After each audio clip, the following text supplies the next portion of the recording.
Hi friends, welcome to my YouTube channel. ఇప్పుడు గత 2 పరీక్షలు ఇచ్చిన మ్యాథమెటిక్స్ ప్రాక్టీస్ బిట్స్ చూద్దామండి.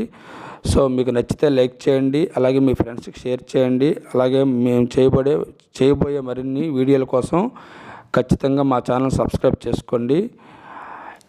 అలాగే ప్లేలిస్ట్లో నేను చేసిన గత వీడియోలు ఉన్నాయండి. సో మీరు ప్లేలిస్ట్లో కూడా ఉన్న వీడియోస్ని వాచ్ చేయండి. మీకు టెట్కి అలాగే డిఎస్కి చాలా ఉపయోగపడతాయి. సో సూటిగా సుత్తి లేకుండా ఇప్పుడు మొట్టమొదటి ప్రశ్నలోకి వెళ్ళిపోదామండి. సో మొదటి ప్రశ్న చూద్దాం. 4x² - 5x² + 1 సమాసం అనున్నది ఒక డాష్ అన్నాడండి. సో ఇక్కడ మనం అబ్జర్వ్ చేస్తే ఇక్కడ 3 టర్మ్స్ ఉన్నాయి కాబట్టి at that same time variables ఉన్నాయి, అట్ దట్ సేమ్ టైము నెంబర్స్తో లింక్ అయ్యి ప్లస్ లేదా మైనస్ లింక్తో ఉన్నాయి కాబట్టి ఖచ్చితంగా ఇది third option Tirupati. So trinomial అంటారండి. నెక్స్ట్ ప్రాబ్లం చూస్తే 983² - 17² వాల్యూ ఎంత అని అడిగాడు. సో ఇది మనం స్క్వేర్లు చేసేసి వచ్చిన వాల్యూలో నుండి, అంటే ఈ వాల్యూ నుండి ఈ వాల్యూ తీస్తే వచ్చే వాల్యూ కనుక్కోవాలి. చాలా టైం పడుతుంది. సో ఈజీగా మనం ఐడెంటిఫై చేస్తే a² - b² రూపంలో ఉందండి. అంటే a + b -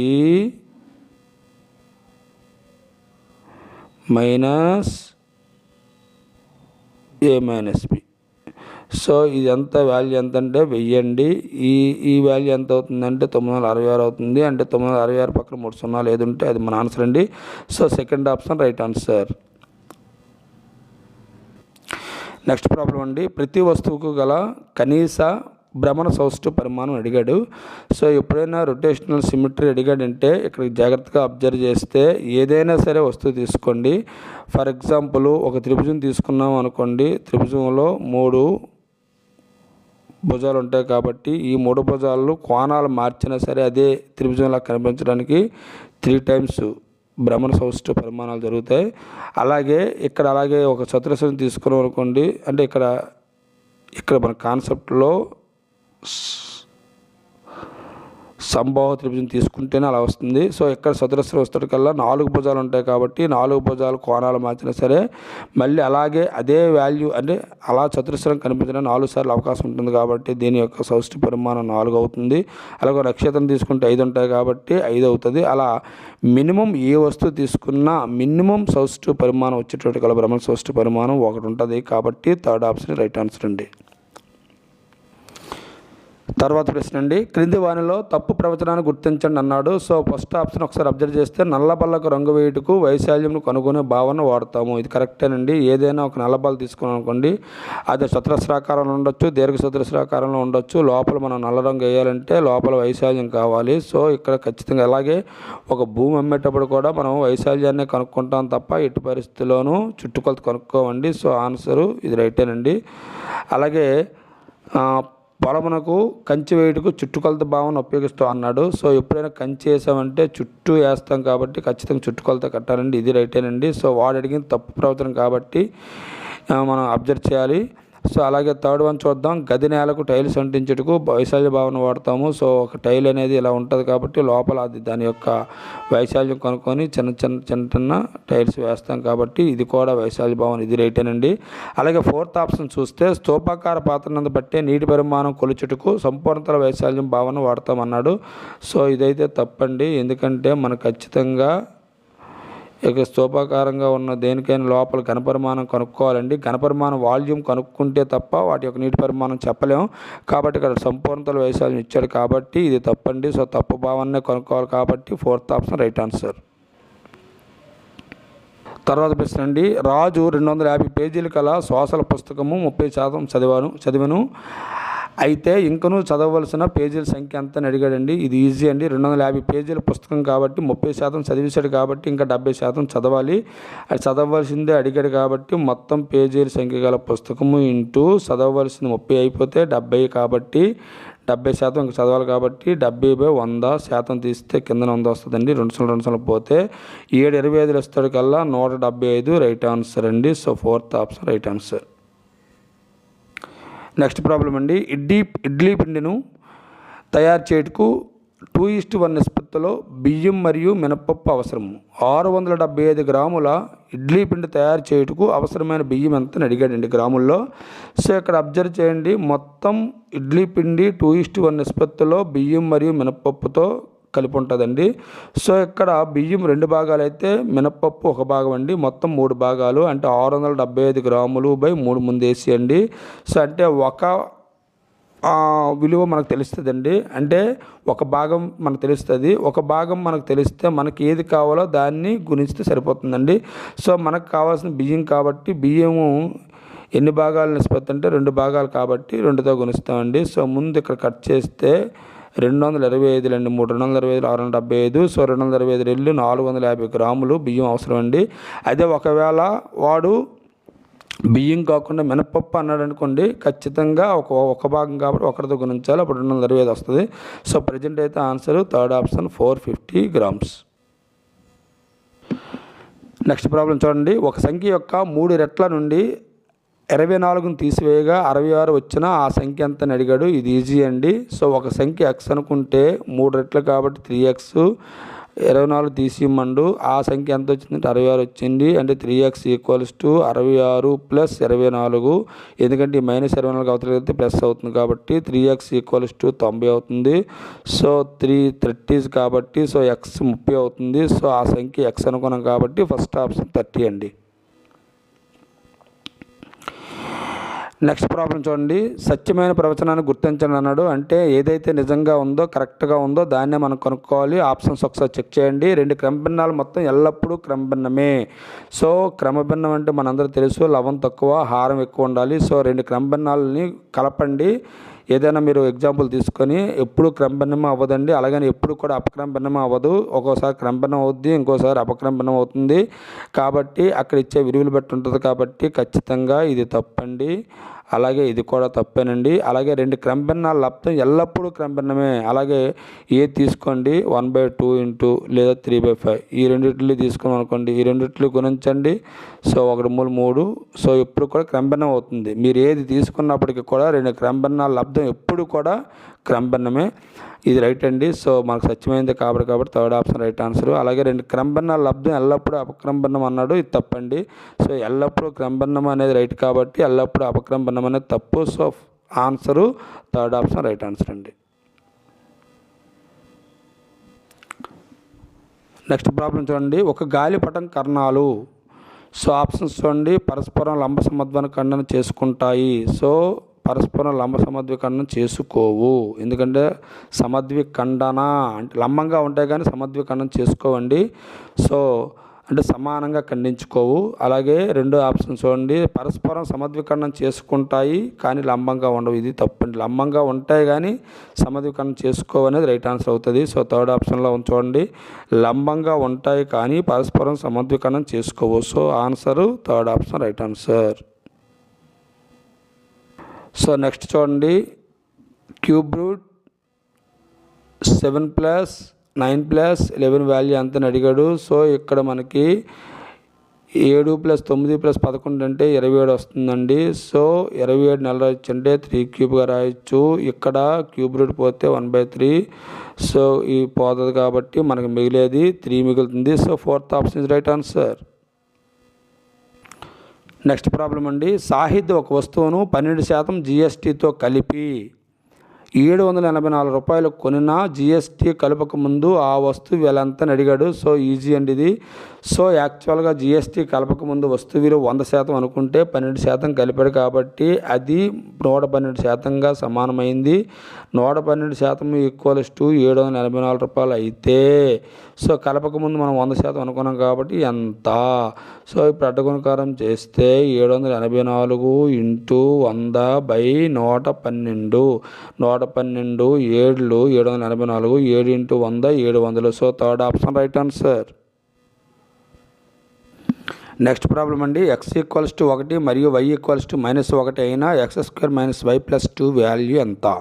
సో ఇది కూడా ఈజీనండి. అలాగే x ప్లేస్లో 1 ప్రతిక్షేపించండి. x² కాబట్టి 1² x వాల్యూ 1 ఇచ్చాడు కాబట్టి. అలాగే y వాల్యూ -1 ఇచ్చాడు. ఇక్కడ మైనస్ ఏమవుతుందంటే +1 అవుతుందండి. సో ఇక్కడ ఎందుకంటే -1 ఇక్కడ మైనస్ ఉంది కాబట్టి మైనస్ గుణిస్తే ప్లస్ అవుతుంది.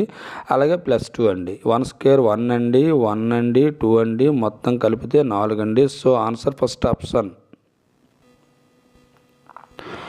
నెక్స్ట్ ప్రాబ్లం చూడండి, చాలా ఇంపార్టెంట్. ఒక త్రిభుజం ఏబిసిలో యాంగిల్ బిఏసి 80 డిగ్రీలు, ఏడి పెర్పెండిక్యులర్ బీసీ, అలాగే యాంగిల్ బిఏడి 50 డిగ్రీలు అయితే యాంగిల్ ఏసీడి ఎంత అని అడిగాడండి. సో ఇక్కడ మనం బాగా అబ్జర్వ్ చేస్తే ఒక త్రిభుజం తీసుకోండి.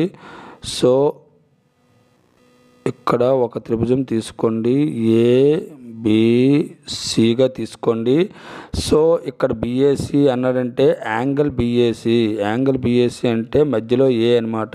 ఇది మనకి 80 డిగ్రీల కింద ఇచ్చాడండి. సో ఇక్కడ 80 డిగ్రీలకి ఇస్తూ ఏడి పెర్పెండిక్యులర్ బీసీ అంటే బీసీకి ఏడి అనేది ఖచ్చితంగా లంబంగా ఖండం జరుగుతుంది. సో ఇక్కడ మనకు డి ఇచ్చాడు. అలాగే యాంగిల్ బిఏడి మళ్ళీ ఇక్కడ యాంగిల్ ఏనే ఇచ్చాడు. యాంగిల్ ఏ ఎంతంటే 50 డిగ్రీలు ఇచ్చాడు. సో ఇక్కడ ఆల్రెడీ మొత్తం త్రిభుజంలో 80 డిగ్రీలు ఇచ్చాడు. ఇక్కడ ఏబిడి అనే త్రిభుజాన్ని మళ్ళీ ఏర్పరిచి 50 డిగ్రీలు ఇచ్చాడు. అంటే ఇది 50 అయితే ఇది ఖచ్చితంగా మనకి ఎంత అవుతుందో తెలుసు, 30 అవుతుందండి. సో ఎందుకంటే మొత్తం 80 కాబట్టి ఇది 50, ఇది 30, ఇది ఓకే. సో ఇక్కడ లంబంగా చేశాడు కాబట్టి లంబకరణం జరిగింది కాబట్టి 90 డిగ్రీలు అవుతుంది. సో ఇది 90 ఉన్నది 50 అయితే ఇది 40 అవుతుంది. ఇది మనకు బి వచ్చింది. ఏ మనకు తెలిసి 80, బి 40 వచ్చింది. కాబట్టి మనకు కావాల్సింది యాంగిల్ ఏసీడి అంటే యాంగిల్ సి కావాలి. ఇది 80, ఇది 40 అయినప్పుడు 120 అయితే ఇంకా 3 కోణాలు మొత్తం 180 కాబట్టి మిగిలింది 60 అవుతుంది. సో ఇప్పుడు మన answer third option right answer అండి. అంటే ఇక్కడ ఏం చేస్తున్నాం అంటే ముందు యాంగిల్ ఏ ఇచ్చాడు, ఆ తర్వాత బిని ఐడెంటిఫై చేయడం కోసం ఖండం చేశాడు. సో ఖండం చేసేటప్పుడు మనకి ఇక్కడ యాంగిల్ డి వస్తాడు కల్లా 90 డిగ్రీలు అవుతుంది. ఎందుకంటే లంబకోణ త్రిభుజం ఏర్పడింది కాబట్టి. సో అప్పుడు 90 డిగ్రీలు వచ్చింది కాబట్టి 90 అయినప్పుడు అది ఇక్కడ 50 అయినప్పుడు ఇది 40 అవుతుంది. అంటే యాంగిల్ బి మనకు క్లారిటీగా తెలిసిపోయింది. సో ఓవరాల్గా మనం అబ్జర్వ్ చేస్తే ఏబిసి త్రిభుజంలో యాంగిల్ ఏ 80 అయింది, యాంగిల్ బి 40 అయింది. చివరగా మిగిలిన కోణం సిఏ కాబట్టి 60 అండి. So answer third option right answer. Next problem అండి, చాలా ఈజీ అండి. క్రింది వాక్యాన్ని అనుసరించి సరి అయిన సంఖ్యను గుర్తించండి అన్నాడు. సో ఆల్రెడీ మనకు తెలుసు 4,05,060. 5,060 అంటే మనకి రాయడం వచ్చు. సో 5,060 అనేది చివరిలో ఉండాలి. అలా ఉండేదే మన ఆన్సర్. డైరెక్ట్గా చూడండి, fourth option right answer. So ఒకవేళ 5,060 అన్నింటిలోనూ ఉంటే 4 కోట్లు అలాగా మనం ఈజీగా ఐడెంటిఫై చేయొచ్చు. సో 4 పక్కన 3 సున్నాలు 5,060. సో మొత్తం ఓవరాల్గా 4,05,060 మన answer, fourth option right answer. Next problem అండి, -10 మరియు 11 మధ్య గల పూర్ణ సంఖ్యలు మొత్తం ఎంత అని అడిగాడు. సో ఇక్కడ మీరు బాగా అబ్జర్వ్ చేయండి. పూర్ణ సంఖ్యలు మొత్తం అడిగాడు కాబట్టి -10 తీసుకోకూడదు, 11 తీసుకోకూడదు. ఎందుకంటే వాటి మధ్య కావాలి కాబట్టి. సో అలాగ అబ్జర్వ్ చేస్తే -9, -8, -7, -6, -5, -4, -3, -2, -1, ఆ తర్వాత 1, 2, 3, 4, 5, 6, 7, 8, 9 అంతవరకు 10 వరకు వస్తాయండి. సో ఇక్కడ అబ్జర్వ్ చేస్తే ఈ మైనస్ల్లో అన్ని వాల్యూస్, ఈ ప్లస్ల్లో 9 వరకు ఉన్న వాల్యూస్ పోతుంది. సో 0 + 10 మొత్తం కలిపితే 10 వస్తుంది. So third option right answer.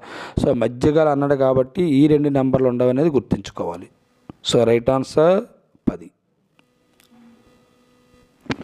Next problem చూడండి, వేరు చీటీలపై -3 నుండి 5 వరకు పూర్ణ సంఖ్యలను రాసి ఒక్కొక్క చీటీపై ఒక సంఖ్య రాశారండి. ఒక డబ్బాలో వేసి బాగా కలిపారు. యాదృచ్ఛికంగా ఒక చీటీని తీసినట్లయితే ధనేతర పూర్ణ సంఖ్య రావడానికి గల సంభావ్యత అడిగాడు. సో ఇక్కడ అబ్జర్వ్ చేయండి, -3, -2, -1, 0, 1, 2, 3, 4, 5.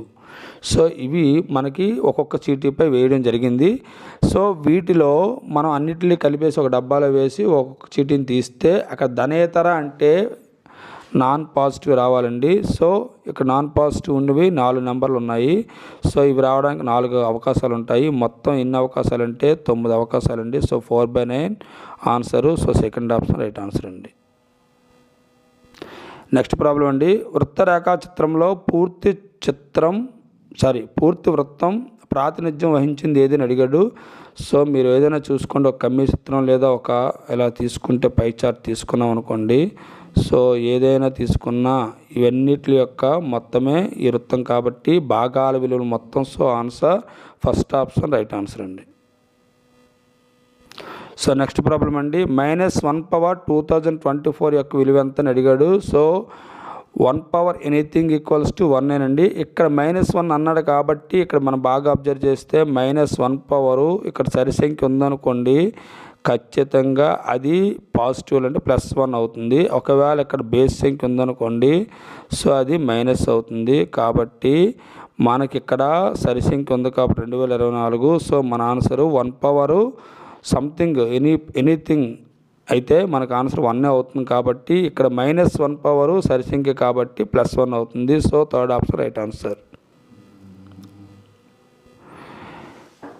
నెక్స్ట్ ప్రాబ్లం అండి, చాలా ఇంపార్టెంట్. ఒక క్రమ షడ్భుజలోని ప్రతి అంతరకోణం విలువ ఎంత అని అడిగాడు. సో ఇక్కడ మనకి ఈజీ అండి. సో క్రమ షడ్భుజ అంటే ఎలా ఉంటుందో మీకు తెలుసు. సో ఇలా ఇలా ఇలా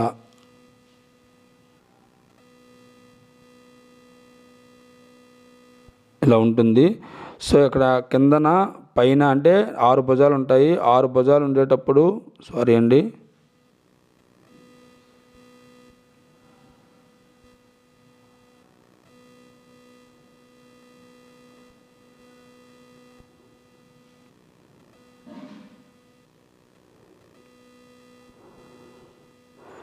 పైన ఒక భుజం కిందన ఒక భుజం 2 మొత్తం 6 భుజాలు ఉంటాయి.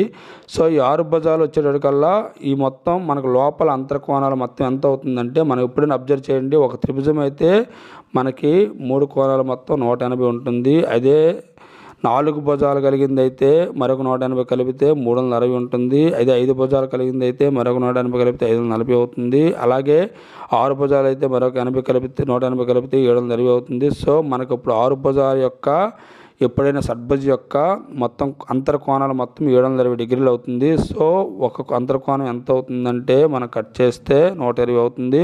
So second option right answer అండి. అలాగే 7 భుజాలు కలిగిన ఏదైనా షడ్భుజ కావలిస్తే మరొక 180 కలపాలి. 720కి 180 కలిపి 900 అవుతుందండి. సో అప్పుడు 7తో భాగించాలి. అలాగే 8 అయితే 1080 అవుతుంది.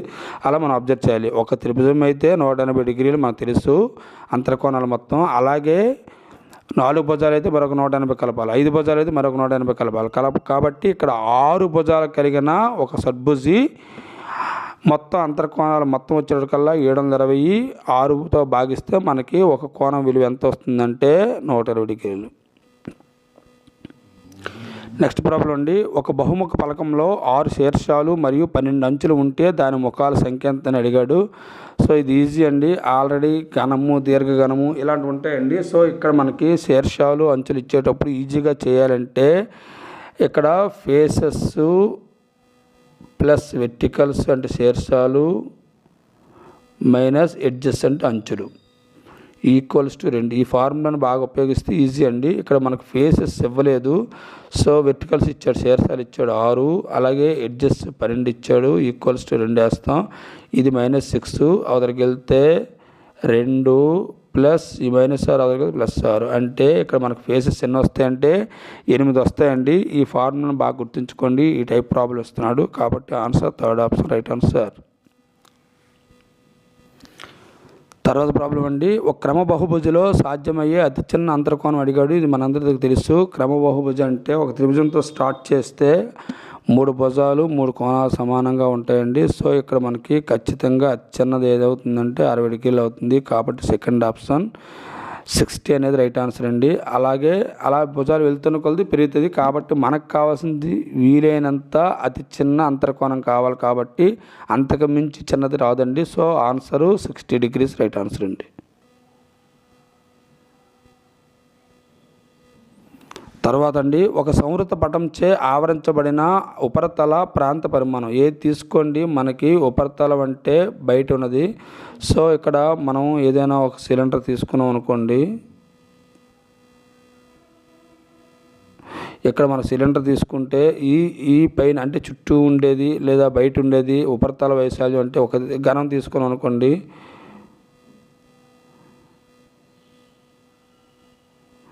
సో ఈ చుట్టూ ఉండేది అంటే లోపల భాగం కాకుండా చుట్టూ రంగు వేయడమో లేకపోతే ఇది అతికించడమో ఇలా జరిగితే వాటి యొక్క ఉపరితల వైశాల్యం కనుక్కుంటామండి. సో ఇక్కడ ఆవరించబడిన ఉపరితల ప్రాంత పరిమాణాన్ని వైశాల్యం అని అంటారు. So first option right answer అండి.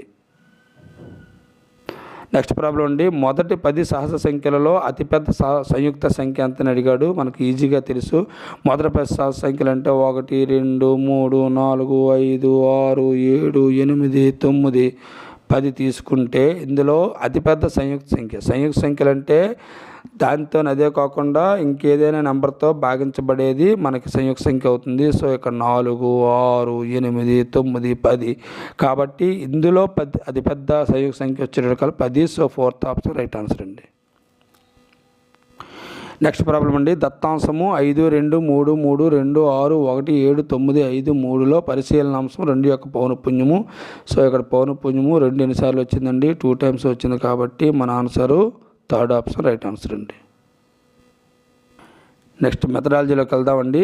ఆర్స్ మ్యాథమెటికా అనే పదం క్రింది భాషకు చెందినది. సో ఇక్కడ మన ఆన్సర్ జాగ్రత్తగా అబ్జర్వ్ చేస్తే ఫోర్త్ ఆప్షన్ లాటిన్ భాషకు చెందిందండి. తర్వాత ప్రశ్న, నేర్చుకున్న భావనల పరిధి దాటి విద్యార్థుల స్థాయిని పరీక్షించేవి. సో ఇక్కడ ఆప్షన్స్ అన్ని అబ్జర్వ్ చేయండి. సెకండ్ ఆప్షన్ రైట్ ఆన్సర్ అండి. ఆలోచించండి మరియు చర్చించండి. వృత్తం 2πr అయితే చతురస్రం ఏంటి అంటే ఇది మనకు తెలుసండి. పై ప్రశ్న ఏ రూపం చెందిందంటే సాదృశ్యం. అంటే సాదృశ్యం అంటే ఏంటంటే వృత్తానికి మనకు చుట్టుకొలత ఇచ్చాడు, ఇక్కడ చతురస్రం చుట్టుకొలత ఎంత అంటే అలాగే వచ్చేది ఏది అని అడిగాడు. సో సెకండ్ ఆప్షన్ సాదృశ్యం అంటారండి. తర్వాత ప్రశ్న అండి, హాగ్బెన్ ప్రకారం గణితం నాగరికతకు అద్దం లాంటిది. సో నాగరికత అంటే ఈ ప్రవచనం ఏ గణిత విలువకు సంబంధించిందంటే సో ఇక్కడ ఈజీగా నాగరికత అంటే సాంస్కృతిక విలువ అండి. సో మన సమాజం నాగరికత మారుతూ వస్తుంది. సో సాంస్కృతిక విలువ అనేది ఇక్కడ మనకి ఆన్సర్ అండి. తర్వాత ప్రశ్న అండి, గణిత వ్యక్తీకరణ నైపుణ్యం సందిగ్ధత లేకుండా స్పష్టంగా సంక్షిప్తంగా వివరించగల సామర్థ్యం ఉపాధ్యాయుడు కలిగి ఉండాలి అని తెలిపిన వారు. సో ఇది ఆన్సరు ఫోర్త్ ఆప్షన్ అండి. NCF 2005 అంటే నేషనల్ కరిక్యులర్ ఫ్రేమ్ అనేది ఖచ్చితంగా ఈ విషయాన్ని తెలియజేసింది. సో ఆన్సర్ ఫోర్త్ ఆప్షన్ అండి. సో చివరి ప్రశ్న అండి, సంగ్రహణాత్మక మదింపులో ప్రాతినిధ్యపరచడం అనే విద్యా ప్రమాణానికి కేటాయించిన మార్కులు. ఫ్రెండ్స్, ప్రతి టెట్ ఎగ్జామ్లో కేటాయించబడిన మార్కులు అనేది శాతం అనేది అడుగుతున్నాడు. సో ఇక్కడ బాగా అబ్జర్వ్ చేయండి, బాగా చదవండి. సో ఆన్సరు 5 మార్కులు కేటాయిస్తారండి. So fourth option right answer. Thank you friends, thank you for watching.